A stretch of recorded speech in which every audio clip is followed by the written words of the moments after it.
Welcome back my YouTube channel दोस्तों। आज हम आपको बताएंगे सिकंदर के बारे में। सिकंदर का जन्म 356 ईस्वी पूर्व में हुआ। उसके पिता फिलिप था। फिलिप 359 ईस्वी पूर्व में मकदूनिया का शासक बना। इसकी हत्या 329 ईसा पूर्व में कर दी गई। सिकंदर अरस्तु का शिष्य था।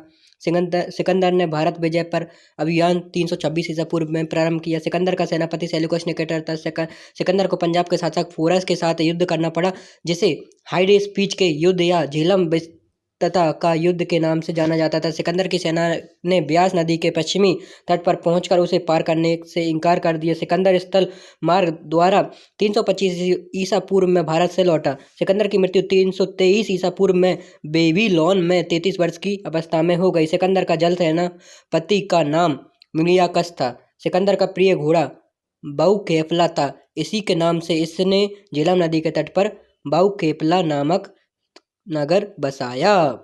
हमारे चैनल को लाइक शेयर सब्सक्राइब जरूर करें दोस्तों। और साथ ही हम आपको बताने वाले हैं मौर्य साम्राज्य के बारे में। मौर्य वंश का संस्थापक चंद्रगुप्त मौर्य का जन्म 345 ईस्वी पूर्व में हुआ। जस्टिन के चंद्रगुप्त मौर्य के सैंड्रोकोटस कहा है, जिसकी पहचान विलियम जोन्स ने चंद्रगुप्त मौर्य से की। विशाखदत्त कृत मुद्रा राक्षस ने चंद्रगुप्त मौर्य के लिए ब्रसल आशय निम्न कुशल में उत्पन्न शब्द का प्रयोग किया। घनानंद को हराने में चाणक्य कौटिल्य विष्णुगुप्त ने चंद्रगुप्त मौर्य की मदद की थी, जो बाद में चंद्रगुप्त मौर्य का प्रधानमंत्री बना। इसके द्वारा लिखित पुस्तक अर्थशास्त्र है, जिसका संबंध राजनीति से है। चंद्रगुप्त मगध की राजगद्दी पर 322 ईसा पूर्व में बैठ गया। चंद्रगुप्त जैन धर्म का अनुयायी था। चंद्रगुप्त ने अपना अंतिम समय कर्नाटक के श्रवणबेलगोला नामक स्थान पर बिताया।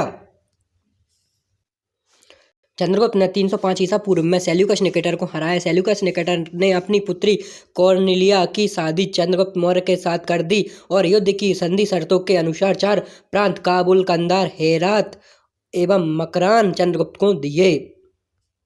चंद्रगुप्त मौर्य ने जैनी गुरु भद्रबाहु से जैन धर्म की दीक्षा ली थी। मैगस्थनीस सेल्यूकस निकेटर का राजदूत था, जो चंद्रगुप्त के दरबार में रहता था। मैगस्थनीस द्वारा लिखी गई पुस्तक इंडिका है।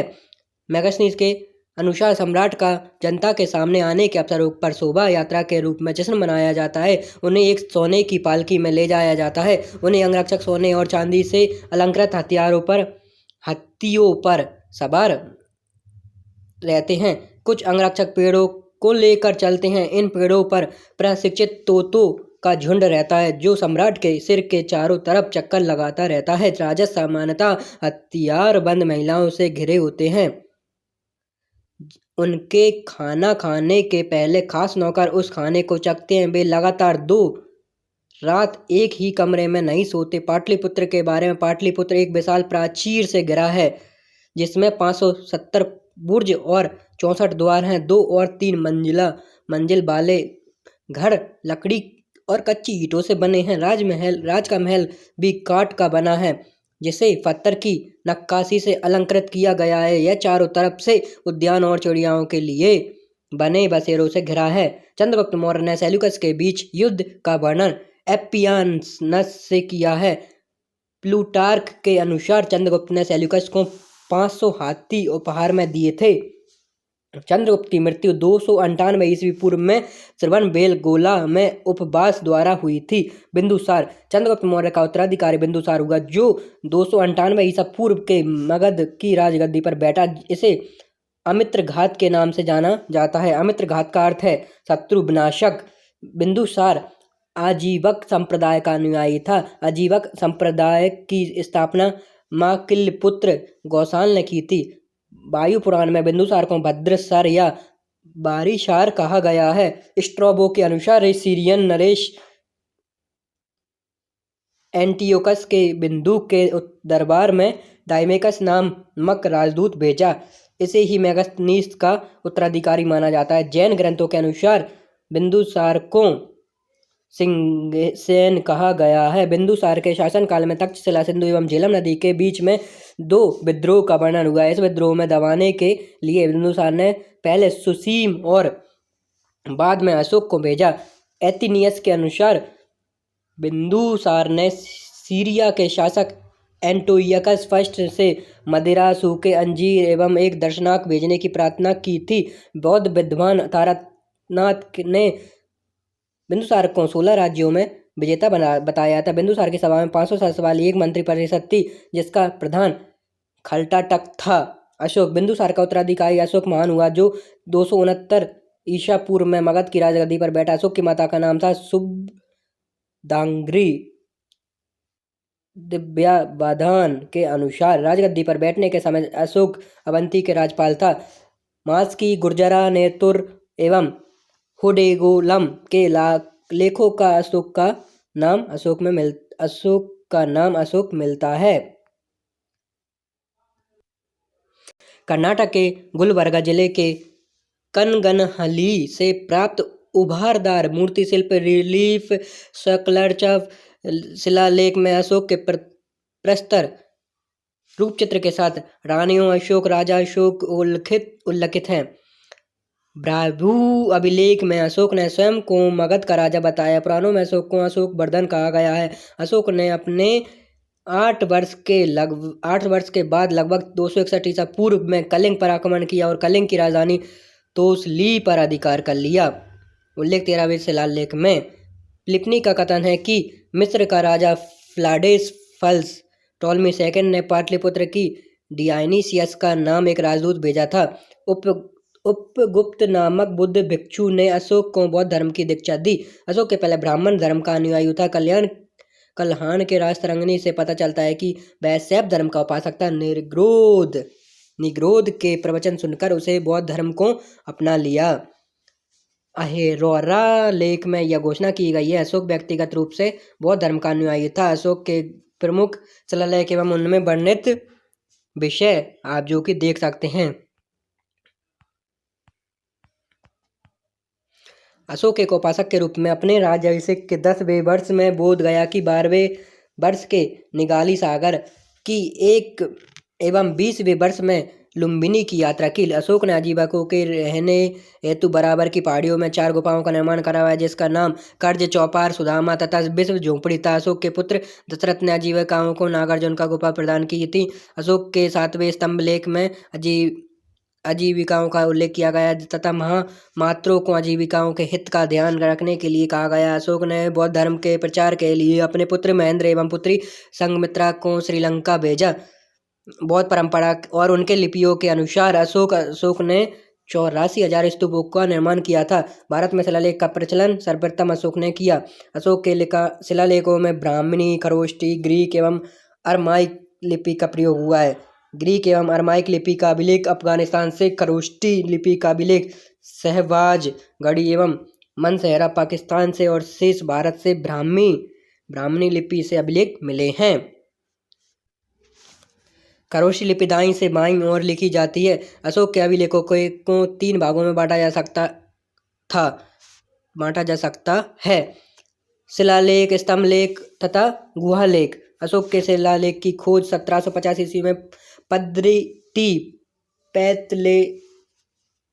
पैंथेलर ने की थी। इसकी संख्या 14 है। अशोक की अभिलेख पढ़ने में सबसे पहली सफलता 1837 ईस्वी में जेम्स प्रिंसिप को हुई। मौर्य प्रांत राजधानी उत्तरापथ, तक्षशिला, अवंती राष्ट्र, उज्जैनी, कलिंग, तोसली, दक्षिणापंथ, सुवर्णगिरि, प्रांसी, पूर्वी प्रांत, पाटलिपुत्र। अशोक के स्तंभ लेखों की संख्या 7 है जो केवल ब्राह्मणी लिपि में लिखी गई है। 6 अलग अलग स्थानों से प्राप्त हुआ है। नंबर 1 प्राग स्तंभ लेख। यह पहले कौसवी में स्थित था। इसे स्तंभ लेख के अकबर ने इलाहाबाद के किले में स्थापित कराया। नंबर 2 दिल्ली टोपरा। यह स्तंभ लेख फिरोज शाह तुगलक के टोपरा द्वारा टोपरा से दिल्ली लाया गया है। दिल्ली मेरठ। पहले मेरठ में स्थित यह स्तंभ लेख फिरोज शाह द्वारा दिल्ली गया था। रामपुरवा। यह स्तंभ लेख चंपारण बिहार में स्थापित है। इसकी खोज 1872 में कार्यालय ने की थी। लौरिया और अरेज चंपारण बिहार में।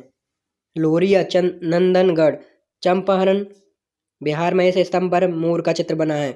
कौसवी अभिलेख में रानी का अभिलेख कहा जाता है। अशोक का 7वां अभिलेख सबसे लंबा है। अशोक का सबसे छोटा स्तंभलेख रुक्मिदेही है। इसी में लुम्बिनी के धम्म यात्रा के दौरान अशोक द्वारा भू राजस्व की दर घटाकर 1/8 कर दिया गया और लुम्बिनी ग्राम का धार्मिक कर बलि को माफ कर दिया गया।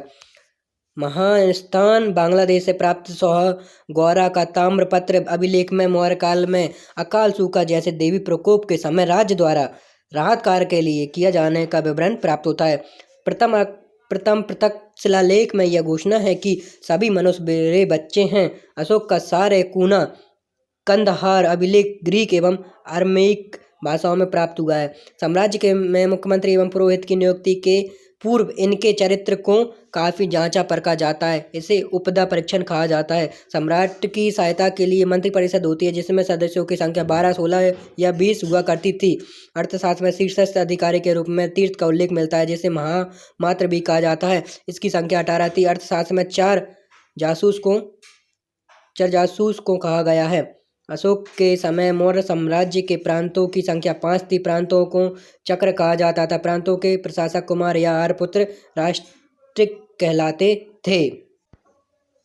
प्रांतों का विभाजन विषय में किया गया था जो विषयपति के अधीन होते थे। प्रशासन की सबसे छोटी इकाई ग्राम थी जिसका मुखिया ग्रामिक कहलाता था। प्रशासकों में सबसे छोटा गोप था जो 10 ग्रामों का शासन संभालता था। मेगास्थनीज के अनुसार नगर का प्रशासन 30 सदस्यों का एक मंडल करता था जो 6 समितियों का विभाजन करता था। प्रत्येक समिति में 5 सदस्य होते थे। बिक्री कर के रूप में मूल का 10वां भाग वसूला जाता था। इसे बचाने वालों को मृत्युदंड दिया जाता था। मेगास्थनीज के अनुसार एग्रोनोमाई का मार्ग निर्माण अधिकारी था। जस्टिन के अनुसार चंद्रगुप्त मौर्य की सेना में लगभग 50,000 अश्वारोही सैनिक, 9,000 अतः हाथी, 8,000 रथ थे।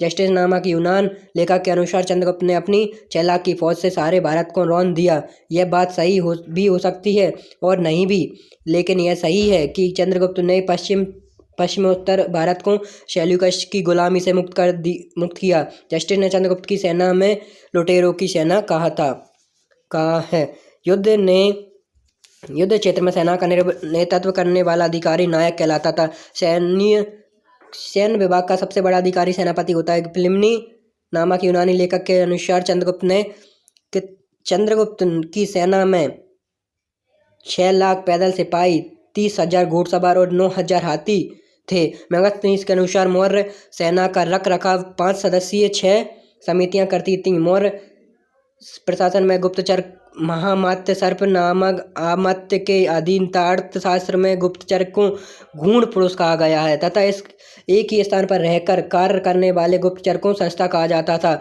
एक स्थान से दूसरे स्थान पर भ्रमण करके कार्य करने वाले गुप्तचर को संचार कहा जाता था। अशोक के समय जनपदीय न्यायालय के न्यायाधीश को राजोग कहा जाता था।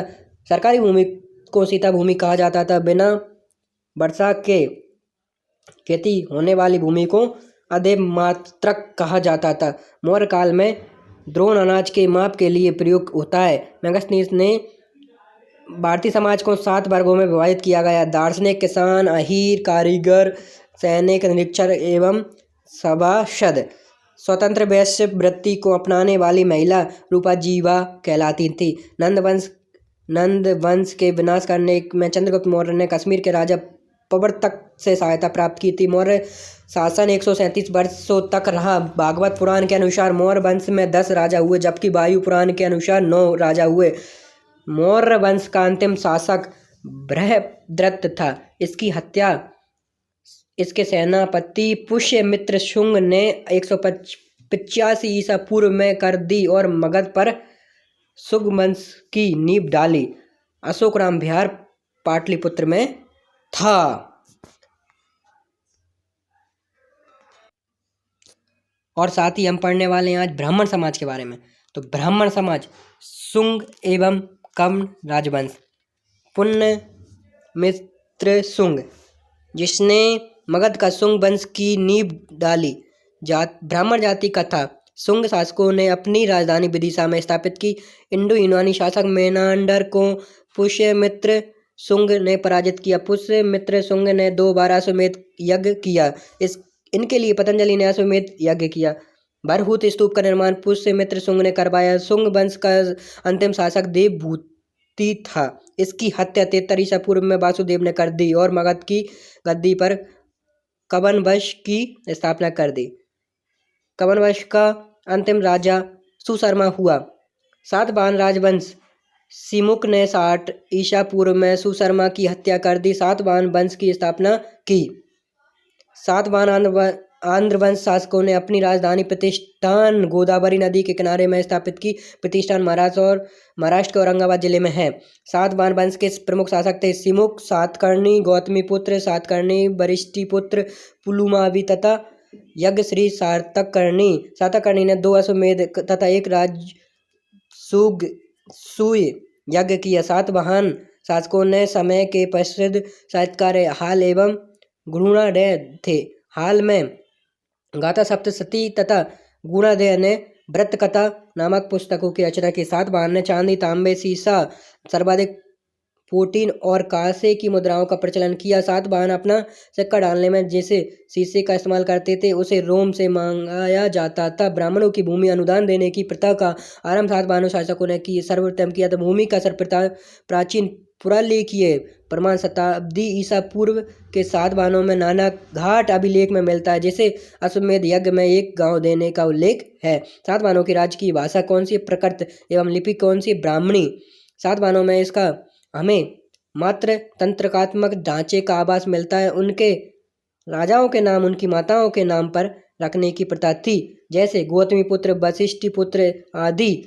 लेकिन सातवाहन राजकुल तंत्रात्मक था, क्योंकि राज सिंहासन का उत्तराधिकारी पुत्र ही होता था। सातवाहन शासकों ने ग्रामीण क्षेत्रों में प्रशासन का काम गौल्मिक को सौंपा। गौल्मिक एक सैनिक टुकड़ी का प्रधान होता था, जिसमें 9 रथ, 9 हाथी, 25 घोड़े और 45 पैदल सैनिक होते थे। सातवाहनों की महत्वपूर्ण स्थापित कृतियां हैं करले का चैत्य, अंजता एवं एलोरा की गुफाओं का निर्माण एवं अमरावती कला का विकास। सातकर्णी एवं अन्य सभी सातवाहन शासक दक्षिणापथ के स्वामी कहे जाते थे। सातवाहन राज्य के उत्तर में और दक्षिण भारत के बीच सेतु का काम किया गया। चेदी राजवंश कलिंग। अशोक की मृत्यु के उपरांत संभवतः प्रथम शताब्दी ईसा पूर्व में कलिंग के चेदी राजवंश का उदय हुआ। इसकी जानकारी हमें हाथी गुम्फा अभिलेख भुवनेश्वर उड़ीसा से मिलती है। खारवेल इस वंश का एक प्रतापी राजा था। खारवेल जैन धर्म का अनुयायी था और उसने जैन मुनियों के लिए उदयगिरी की पहाड़ी में गुफा का निर्माण करवाया था। और ऐसी मज़ेदार वीडियोस पाने के लिए हमारे चैनल को लाइक, शेयर, सब्सक्राइब जरूर करें गाइस। और ऐसे दोस्तों को शेयर करें जो कि हमारे चैनल को पढ़ने से